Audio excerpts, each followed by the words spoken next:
Hello नमस्ते दोस्तों, सब लोग ठीक है ना? मैं उम्मीद करता हूँ सब ठीक है. ഇന്ന് നമ്മൾ ചെയ്യാൻ പോകുന്നത് ഹിന്ദി പഠിക്കാൻ വേണ്ടി ചെയ്യാൻ പോകുന്നത് ഞാൻ കുറച്ച് വാക്കുകൾ പറയാം. ആ വാക്കുകൾ ഉപയോഗിച്ച് നമ്മൾ കുറച്ചധികം സെന്റൻസുകൾ ഉണ്ടാക്കാൻ പോകുന്നു കേട്ടോ. അപ്പൊ ഈ വാക്കുകളുടെ പ്രത്യേകത ഞാൻ പറയാൻ പോകുന്ന ഈ വാക്കുകളുടെ പ്രത്യേകത നമുക്ക് അധികം പരിചയമില്ലാത്ത വാക്കുകളായിരിക്കും. പക്ഷെ നമുക്ക് ഏറ്റവും ഉപകാരമുള്ള ആവശ്യമുള്ള വാക്കുകളായിരിക്കും.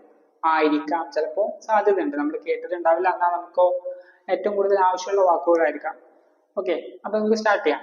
ഓക്കെ, അതില് ഫസ്റ്റത്തെ വാക്കാണ് ദംഖാന. എന്താ ദംഖാന എന്ന് പറഞ്ഞാൽ? ദംഖാൻ എന്ന് പറഞ്ഞാൽ ഭീഷണിപ്പെടുത്തുക എന്നാണ് ദംഖാനിന്റെ അർത്ഥം. ദംഖാന. അപ്പൊ അവൻ എന്നെ ഭീഷണിപ്പെടുത്തുന്നു എന്ന് പറയാം. അവൻ എന്നെ ഭീഷണിപ്പെടുത്തുന്നു. വോ മുझे धमकाता है. वो मुझे धमकाता है. അവൻ എന്നെ ഭീഷണിപ്പെടുത്തുന്നു. നീ ഭീഷണിപ്പെടുത്തിക്കൊണ്ടിരിക്കുകയാണ്. അപ്പൊ എങ്ങനെ പറയാം? वो मुझे धमका रहा है. वो मुझे धमका रहा है. അവൻ എന്നെ ഭീഷണിപ്പെടുത്തിക്കൊണ്ടിരിക്കുന്നു. ഓക്കെ, അടുത്ത ഒരു സെന്റൻസ് ആണ് നിങ്ങൾ ആരെയും ഭീഷണിപ്പെടുത്തരുത് എന്ന് പറയാം. നിങ്ങൾ ആരെയും ഭീഷണിപ്പെടുത്തരുത്. തും കിസിക്കോ ധംകാ മത്. തും കിസിക്കോ ധംകോ മത് എന്ന് പറഞ്ഞാൽ എന്താ? നിങ്ങൾ ആരെയും ഭീഷണിപ്പെടുത്തരുത്. തും കിസിക്കോ, നിങ്ങൾ ആരെയും. ധംകോ എന്ന് പറഞ്ഞാൽ ഭീഷണിപ്പെടുത്തുക. ധംകോ മത് എന്ന് പറഞ്ഞാൽ ചെയ്യരുത്. ഓക്കെ, മത് നമുക്കറിയാം മത്തിന്റെ അർത്ഥം എന്താണ്? ഡോണ്ട്. ഓക്കെ, അതാണ്. അപ്പൊ തും കിസിക്കോ ധംകോ മത്, നിങ്ങൾ ആരെയും ഭീഷണിപ്പെടുത്തരുത്. ഓക്കെ, മറ്റൊന്നുകൂടി നോക്കാം. അവൻ കുട്ടികളെ ഭീഷണിപ്പെടുത്തി എന്ന് പറയാം. അവൻ കുട്ടികളെ ഭീഷണിപ്പെടുത്തി. ഉസ്നെ ബച്ചോ കോ ധംകായ. ഉസ്നെ ബച്ചോ കോ ധംകായ. അവൻ കുട്ടികളെ ഭീഷണിപ്പെടുത്തി. മറ്റൊന്ന്, നീ എന്നെ ഭീഷണിപ്പെടുത്തുകയാണോ?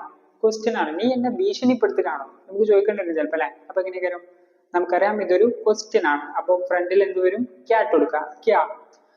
പിന്നെ നീ എന്നെ ഭീഷണിപ്പെടുത്തുകയാണോ? നീ. തും. അപ്പൊ ക്യാ തും. പിന്നെ ഭീഷണി എന്നുള്ളതാണ് ധംക. അപ്പൊ എന്താ ചെയ്തുകൊണ്ടിരിക്കുകയാണ്. അപ്പൊ രഹാ ഹെ പരിപാടി കഴിഞ്ഞു. ക്യാ തും മുझे धमका रहा है. ക്യാ തും മുझे धमका रहा है. നീ എന്നെ ഭീഷണിപ്പെടുത്തുകയാണോ?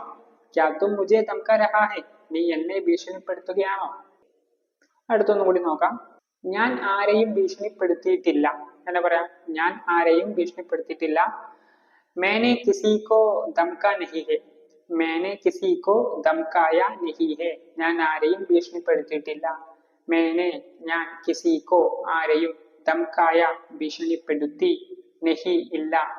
मैंने किसी को धमकाया नहीं है. ഞാൻ ആരെയും ഭീഷണിപ്പെടുത്തിയിട്ടില്ല. ഓക്കെ, അപ്പോ ഭീഷണിപ്പെടുത്തുക ധംകാന, ഭീഷണിപ്പെടുത്തിക്കൊണ്ടിരിക്കുന്നു. ധംകാ രഹാ ഹെ അല്ലെങ്കിൽ ധംകാത്ത. പിന്നെ ഭീഷണിപ്പെടുത്തി ധംകായ. ഓക്കെ ഓക്കെ, മനസ്സിലായല്ലോ? ഓക്കെ, നമുക്ക് അടുത്തൊരു വേർഡിലോട്ട് പോകാം. നമുക്ക് അടുത്തൊരു വാക്കിലോട്ട് പോകാം. അടുത്ത ഒരു വേർഡാണ്. ഇത് ചിലപ്പോൾ നിങ്ങൾ എവിടെയെങ്കിലും കേട്ടിട്ടുണ്ടാകും. അതാണ് ഹൈറാൻ. ഹൈറാൻ എന്ന് പറഞ്ഞു കഴിഞ്ഞാൽ അത്ഭുതപ്പെടുക, അതുപോലെ ആശ്ചര്യപ്പെടുക, ഞെട്ടുക, അങ്ങനെയൊക്കെയുള്ള അർത്ഥങ്ങളാണ് ഹൈറാനുള്ളത്. ഹൈറാൻ. ഓക്കെ, പ്രധാനമായിട്ടും അത്ഭുതപ്പെടുക, ആശ്ചര്യപ്പെടുക എന്ന അർത്ഥങ്ങളാണ് കൂടുതലായിട്ട് യൂസ് ചെയ്യാറുള്ളത്. നമുക്ക് നോക്കാം ഹൈറാൻ എന്തൊക്കെ സെന്റൻസുകളോട്ട് നമുക്കൊന്ന് മാറ്റി നോക്കാം. ഓക്കെ, ഞാൻ ഇത് കണ്ടിട്ട് അത്ഭുതപ്പെട്ടു പോയി എന്ന് പറയാം. ഞാൻ ഇത് കണ്ടിട്ട് അത്ഭുതപ്പെട്ടു പോയി. मैंने ये देखकर हैरान हो गया. मैंने ये देखकर हैरान हो गया. ഞാൻ ഇത് കണ്ടിട്ട് ആകെ അത്ഭുതപ്പെട്ടു, ആശ്ചര്യപ്പെട്ടു. ഓക്കെ, ഈ വാർത്ത കേട്ടിട്ട് ഞങ്ങൾ എല്ലാവരും അത്ഭുതപ്പെട്ടു പോയി. ഈ വാർത്ത കേട്ടിട്ട് ഞങ്ങൾ എല്ലാവരും അത്ഭുതപ്പെട്ടു പോയി. ഇങ്ങനെ പറയാം. ये खबर सुनकर हम लोग हैरान हो गया. ये खबर, खबर എന്ന് പറഞ്ഞാൽ വാർത്ത. ഓക്കെ, ये खबर सुनकर, ഈ വാർത്ത കേട്ടിട്ട്, हम लोग ഞങ്ങൾ എല്ലാവരും हैरान हो गया, അത്ഭുതപ്പെട്ടു, ആശ്ചര്യപ്പെട്ടു. ഓക്കെ, ഞാൻ അവന്റെ ധൈര്യം കണ്ടിട്ട് ആകെ അന്തം വിട്ടു അല്ലെങ്കിൽ ആകെ അത്ഭുതപ്പെട്ടു. അതിനൊക്കെ നമുക്ക് പറയാട്ടോ, അന്തം വിട്ടു, അത്ഭുതപ്പെട്ടു. അതായത് ഒരു ഞെട്ടലാണല്ലോ മൊത്തത്തിൽ. അപ്പൊ അത് നമുക്ക് ഇവിടെ കൊടുക്കാൻ പറ്റും ഹൈറാൻ. അപ്പൊ എങ്ങനെ പറയാം? ഞാൻ അവന്റെ ധൈര്യം കണ്ടിട്ട് ആകെ അത്ഭുതപ്പെട്ടു. എന്നായിരിക്കും? മേനെ ഉസ്കെ, ധൈര്യം എന്നുള്ളതിന് ഹിമ്മത്ത് എന്നാണ്. ഹിമ്മത്ത്. അപ്പൊ എങ്ങനെ പറയാം? ഞാൻ അവന്റെ ധൈര്യം കണ്ടിട്ട്. മേനെ ഉസ്കെ ഹിമ്മത്ത് ദേക്കർ.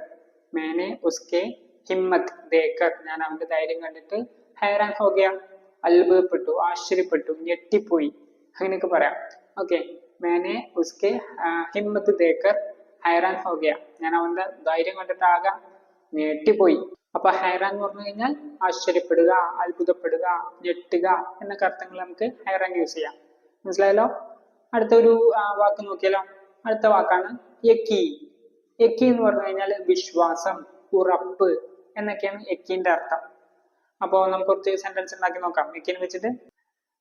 എനിക്ക് നിന്നിൽ വിശ്വാസമുണ്ട്. എങ്ങനെ പറയാം? എനിക്ക് നിന്നിൽ വിശ്വാസമുണ്ട്. എനിക്ക്, മുജെ, നിന്നിൽ, തുംപർ, തുംപർ നിന്നിൽ, വിശ്വാസം എന്നുള്ള എന്താണ്? യക്കീൻ. അപ്പൊ എങ്ങനെ പറയാം?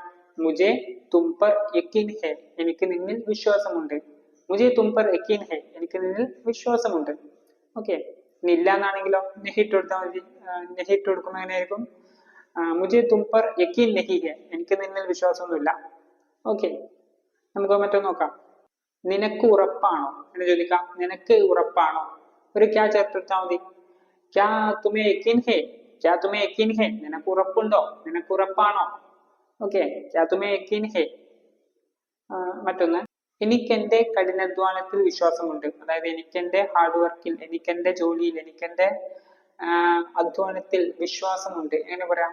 അപ്പോ ഹാർഡ് വർക്ക്, കഠിനാധ്വാനം, അതിന് പറഞ്ഞതാണ് മെഹനത്ത്. മെഹനത്ത്. അപ്പൊ എങ്ങനെയായിരിക്കും?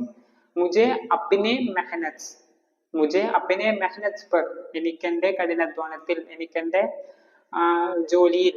ഓക്കെ. മുജെ അപ്പിനെ മെഹനത്ത് പർ, എനിക്കെന്റെ ഹാർഡ് വർക്കിൽ, യക്കീൻ ഹെ, വിശ്വാസമുണ്ട്. മുജെ അപ്പിനെ മെഹനത്ത് പർ യക്കീൻ ഹെ, എനിക്കെന്റെ ഹാർഡ് വർക്കിൽ വിശ്വാസമുണ്ട്. മറ്റൊന്ന്, അവന്റെ വാക്കുകൾ വിശ്വസിക്കരുത്. എന്ന് പറയാം? അവന്റെ വാക്കുകൾ വിശ്വസിക്കരുത്. അവന്റെ, ഉസ്കി, വാക്ക് എന്നുള്ളത് എന്താണ്? ബാത്ത്, ബാത്ത്. അപ്പൊ ഉസ്കി ബാത്ത്, അവന്റെ വാക്ക്. വിശ്വസിക്കരുത്. എങ്ങനെ പറയാം? വിശ്വസിക്കുക എന്നുള്ളത് നമുക്കറിയാം യക്കീൻ. വിശ്വസിക്കരുത്. അപ്പൊ അവിടെ ഒരു ഡോണ്ട് ആണ്. അപ്പൊ ഡോണ്ട് ബിലീവ് എങ്ങനെ പറയാം? മത്, അല്ലെ? അപ്പൊ എങ്ങനെ പറയാം? ഉസ്കി ബാത്ത് പർ യക്കീൻ മത് കരോ, ഉസ്കി ബാത്ത് പർ, അവന്റെ വാക്കിൽ യക്കീൻ മത് കരോ, വിശ്വസിക്കരുത്. ഉസ്കി ബാത്ത് പർ യക്കീൻ മത് കരോ, അവന്റെ വാക്കിൽ വിശ്വസിക്കരുത്. ഓക്കെ. അടുത്തൊന്ന്, ദൈവത്തിൽ വിശ്വാസം വെക്കണം. അതായത് ദൈവത്തിൽ വിശ്വാസം വേണം. എങ്ങനെ പറയാം? ദൈവം എന്നുള്ളതിന് ഭഗവാൻ. അപ്പൊ ഭഗവാൻ പർ, ദൈവത്തിൽ, യക്കീൻ രഖ്ന ചാഹിയെ എന്ന് പറഞ്ഞാൽ വിശ്വാസം വെക്കണം, വിശ്വാസം വേണം. ഓക്കെ. ഭഗവാൻ പർ, ഭഗവാൻ പർ യക്കീൻ രഖ്ന ചാഹിയെ, ദൈവത്തിൽ വിശ്വാസം വേണം.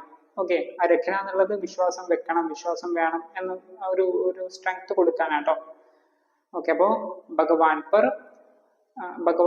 യക്കീൻ രഖ്ന ചാഹിയെ, ദൈവത്തിൽ വിശ്വാസം വേണം. അപ്പൊ നമ്മൾ എന്തൊക്കെ പഠിച്ച്? യക്കീൻ, യക്കീൻ എന്ന് പറഞ്ഞാൽ ഉറപ്പ്, വിശ്വാസം. അതുപോലെ ഹൈറാൻ, ഹൈറാൻ എന്ന് പറഞ്ഞാൽ ആശ്ചര്യം. പിന്നെ ദംകാന, ദംകാന എന്ന് പറഞ്ഞു കഴിഞ്ഞാൽ ഭീഷണിപ്പെടുത്തുക. ഓക്കെ. അപ്പോൾ ഇന്നത്തെ ക്ലാസ് നമ്മൾ നിർത്തുകയാണ്. അപ്പൊ എന്തെങ്കിലും സംശയമോ മറ്റു കാര്യങ്ങളോ ഉണ്ടെന്നുണ്ടെങ്കിൽ തീർച്ചയായിട്ടും കമന്റ് ബോക്സിൽ അറിയിക്കണം. വീഡിയോ ഇഷ്ടപ്പെടാമെങ്കിൽ തീർച്ചയായിട്ടും കമന്റിൽ അറിയിക്കണം, ലൈക്ക് അടിക്കണം. അപ്പൊ അगले वीडियो में फिर मिलेंगे. धन्यवाद.